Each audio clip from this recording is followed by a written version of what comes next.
যারা কিন্তু ভর্তা ভালোবাসে তারা কিন্তু সবসময় ভাবে যে একসঙ্গে যদি ২-৩ টা ভর্তার স্বাদ নেওয়া যায়, তাহলে কিন্তু তৃপ্তি করে ভাত খাওয়া যায়। আর হাতে যদি কম সময় থাকে, আমি কিন্তু আজকে খুব সহজ পদ্ধতিতে একসঙ্গে কিন্তু ৩ টা ভর্তা বানিয়ে দেখিয়ে দিব। ১ম এ আমি এখানে বেগুনগুলো কেটে নিয়েছি টুকরো করে। এখন আমি এখানে নিয়েছি বরবটিগুলো কেটে। নিয়ে নিচ্ছি এখানে ২ টা আলু। হাতে যখন কম সময় থাকে আমার, আমি কিন্তু শর্টকাটে এইভাবে প্রেশার কুকারে ভর্তাটা সিদ্ধ করে বানিয়ে নেই। আর এইভাবে বানিয়ে নিয়ে কিন্তু তৃপ্তি করে ভাত খাওয়া যায়। ১ম এ আমি এখানে বরবটিগুলো সিদ্ধ করে নিচ্ছি। সামান্য কিন্তু একটু পানি দিয়েছি যাতে এটা পোড়া না লাগে তলানিতে। আর ২ টা সিদ্ধ দেওয়ার পরেই কিন্তু আমার বটবটিগুলো সিদ্ধ হয়ে গেছে। এখন আমি উঠিয়ে নিলাম। এখন আমি এখানে একসঙ্গে কিন্তু আলু আর বেগুনটা সিদ্ধ করে নিয়েছি। আর আলু বেগুনটাও কিন্তু আমি ২ সিটি দিয়ে নিলাম। আর ২ টা সিটি দেওয়ার কারণেই কিন্তু খুব ভালোভাবে সিদ্ধ হয়ে গেছে।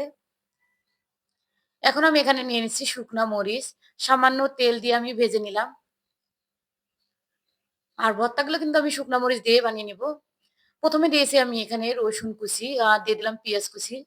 সামান্য তেল দিয়ে আমি ভেজে নিলাম। এখন আমি এখানে ভেজে রাখা মরিচগুলো সামান্য লবণ দিয়ে হাত দিয়ে টেলে নিব।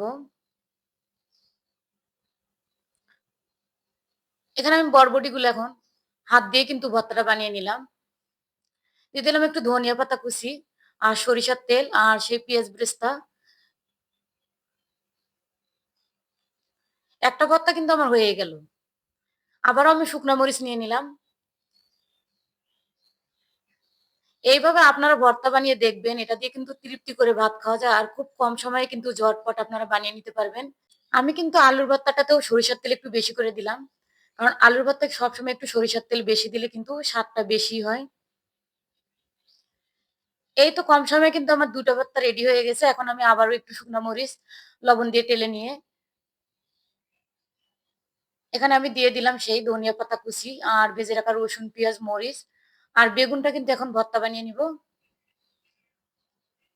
খুব সহজেই কিন্তু ব্যাচেলর ভাই-বোনেরা ভর্তা বাটাবাটির ঝামেলা ছাড়াই এইভাবে ঝটপট একসঙ্গে কিন্তু ৩ টা ৪ টা ভর্তা বানিয়ে নিতে পারেন। আর যদি প্রেশার কুকার থাকে তাহলে তো কোনো চিন্তাই নেই। একদম কম সময়ে কিন্তু বানিয়ে নিতে পারবেন।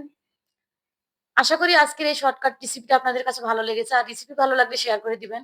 আর আপনি কোথা থেকে আমার ভিডিওটা দেখতেছেন তা মন্তব্য করুন যাতে আপনাকে আমি ধন্যবাদ দিতে পারি। আমার তো ভর্তা দেখলে একদম লোভ সামলানোই মুশকিল হয়ে যায়। এখন আমি একটু ভাত দিয়ে এটা পরিবেশন করে নিচ্ছি। আপনারা এভাবে ঝটপট কিন্তু বানিয়ে নিতে পারবেন। আর ভাতটাও কিন্তু দেখবেন যে তৃপ্তি সহকারে ভাত খাওয়া যাবে। সবাই ভালো থাকবেন, সুস্থ থাকবেন। আজকের মতো এই পর্যন্ত। আল্লাহ হাফেজ।